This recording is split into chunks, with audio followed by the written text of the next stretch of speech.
Hey there, welcome back to my channel. Now if you're new here, my name's Nima. I've been a corporate executive in both sales and different finance positions, specializing in different financial decisions all throughout my life. Now I make videos to help people just like you to simplify and share both my financial knowledge so that in case you need it, hopefully it might just help. Now whether you're just starting out on your financial journey or you've been at it for quite some time, I've got your back. Now in today's video, the topic is all about those plastic cards in your wallet, credit card. But dude, this one's metal. Oh yeah, crap. That's right guys, I'm diving into the credit card world of both plastic and metal credit cards and talking about the most common slip-ups that tons of beginners and experienced users make. So if you're looking to get a handle on the whole credit card thing, or maybe you're just trying to boost your credit score that's seen hopefully better days, you're in the right place. Now just stick around as I break down the top credit card mistakes to avoid, so let's go ahead and jump right into it. So picture this, right? Between the first quarter of 2022 and 2023, credit card balances decided to hit the gym and get pumped up to an increase of 17%. I mean, talk about gains, right? But it's not just the size that matters.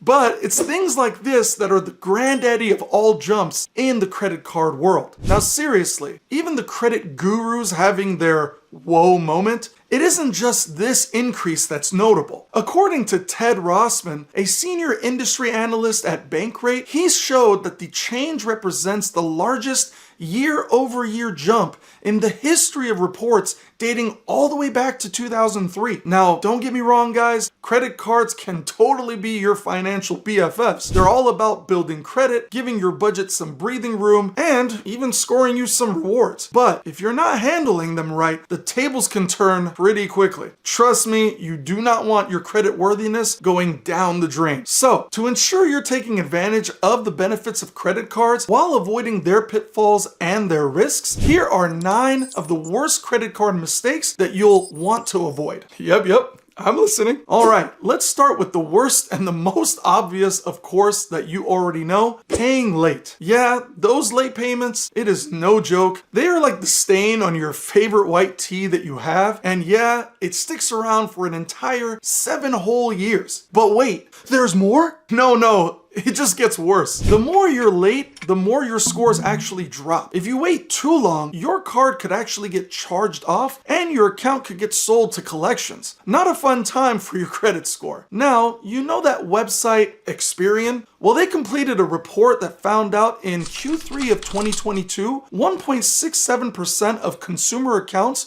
were 30 to 59 days past due. Even more so, 1.01% were 60 to 89 days past due, and 0.63% were 90 to 180 days past due, all of which represent an increase over Q3 of 2021 levels. And while some delinquencies can occur when consumers can't afford to pay their bills, other research suggests that one of the primary reasons people pay late is that they simply forget to do so. So guys, in order to avoid this, set up reminders or automatic payments to make sure that your payments are made on time. All right, now number 2 on this list is making only minimum payments. Now it goes without saying that you should make at least the minimum payment on your credit cards to avoid mistake number 1. And I get it, making the minimum payment seems very easy, but here's the deal. It's only a one-way ticket to debt town, all right? And no, you don't want that, especially if you are running your balances into the thousands. A 2023 Bankrate survey found that more than 1/3 or 35% of all US adults carry credit card debt from month to month. So for example, if you have a credit card with a $1,000 balance and an interest rate of 20%, your minimum payment will likely be close to about $27 per month. Now, if you only pay the minimum at $27 a month, it will take you 117 months or nearly 10 years to pay off your balance, and you'll be paying a total of $1,056.74 just in interest alone to carry your balance out for that long. Now, paying more in interest than for your original purchases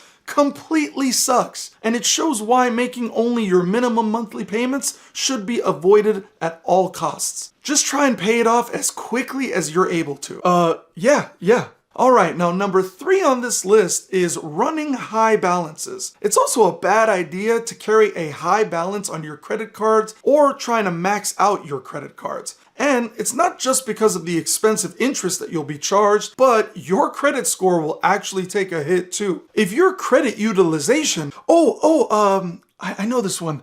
That's how much credit you're using compared to what's available, right? Hey, good job. You're listening. Yes. Yeah, that's right. So if your credit utilization ratio is over 30%, it's bad news for your score. Potential lenders take utilization seriously when determining whether or not to issue you new debt, as they may see high rates as a sign that you're not managing your debt responsibly. Don't give them an opportunity to make such assumptions. Instead, focus on keeping your credit card balances below 30% utilization, if not lower, and that should honestly help a ton. Alright, number 4 that I have on this list is not keeping an eye on your transactions. Now honestly guys, making it a habit to check your credit card activity regularly, whether by visiting your online bank account or by reading your billing statement, knowing how much you're spending and where you're spending it really goes a long way. In addition to that, by doing this, it actually helps your case in seeing if any charges have been made that you weren't the one who actually made it. This can be a sign of fraudulent activity, and it could be very expensive to ignore. Seriously, I'm not kidding around. Cyber criminals are getting smarter, and credit card fraud is on the rise. Already 127 million adults have fallen victim to this credit card fraud, and the Nielsen report estimates that US card industry stands to lose $165.1 billion on these fraudulent dealings. So again, it goes without saying, check your statements regularly and don't brush off any weird charges. This could really impact your score as well. Now number 5 I have on the list is not knowing your credit card terms. Oh gosh, who has time to read all the fine print, dude? Yes, I know. Reading those tiny credit card terms is just about as fun as watching paint dry.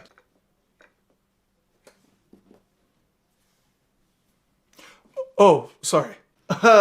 Yeah, but trust me, it's worth it. You need to know about intro rates, balance transfer fees, and all those sneaky little charges that they throw at you. Don't let them catch you off guard. For example, if you have a 0% APR card, that doesn't mean that you'll never pay any interest. That percentage rate is just the introductory rate, and it likely only lasts for the first 12 to 21 months after your account is actually opened. Paying off your balance in full by the due date will help you avoid being charged the regular purchase APR. Now number 6 on the list is choosing a credit card that fits your lifestyle. Now not all credit cards are created equal, and they all serve different financial goals. So if you're planning to get a new card, make sure you do your research on the best option that fits your needs and your lifestyle. For example, if you're new to credit cards, look into student credit cards or secure credit cards. Some of the best ones right now are Discover Student Cashback, Discover Student Chrome, Chase Freedom Unlimited, and Capital One Save Your One. But again, take the time to evaluate each card on its own merits. For instance, there's rarely ever a good reason to get a secured card that charges an annual fee. If you want to earn cashback rewards, there are cashback cards for all these kinds of spenders. The same goes for travel. Some travel cards charge high annual fees, but match them with impressive luxury perks, while others are more affordable and better suited for the casual traveler. Just know why you're getting your card and take your research seriously. Signing up for a credit card is a financial commitment, so make sure yours is well matched with your new plastic. Hey, but this one's metal. Damn it. Yes, you're right. Metal ones too, guys. Now, number 7 I have on this list is overspending on your credit card. Now, let's be real, guys. Overspending is like chasing after an ice cream truck.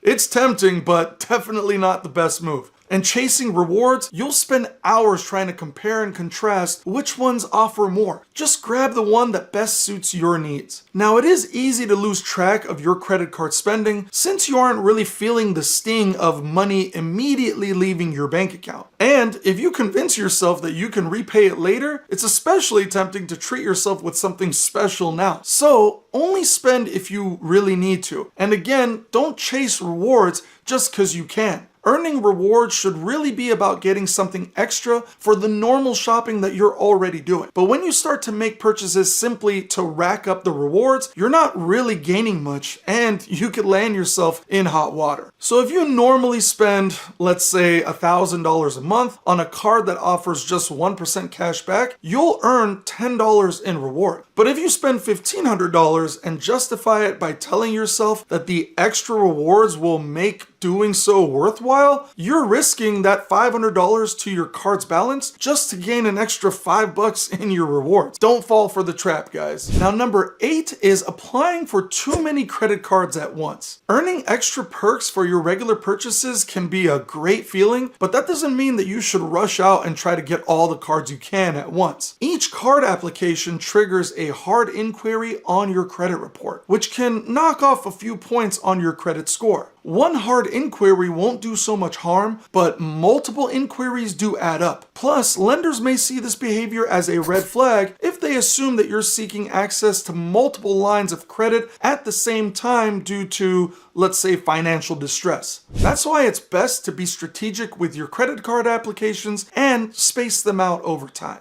Generally speaking, it's a good idea to wait at least 90 days between credit card applications, though waiting at least 6 months between applications leaves even more time for the negative impacts of each hard inquiry to fade off from your credit report. Now, if you expect to need a loan for a major purchase, like a house or a car, you'll want to be even more conservative, if not avoiding a new credit card entirely. And last but not least, guys, number 9 on the list is not requesting credit card limit increases. You should be expanding your access to higher credit limits as they can decrease your overall credit utilization ratio, which ultimately may improve your credit score as well. Now, currently, the average American has access to roughly $30,233 in credit. So requesting a credit limit increase for each of your cards no more than just once a year, unless your credit issuer increases your credit line automatically, can really be a smart way to maximize your credit rating.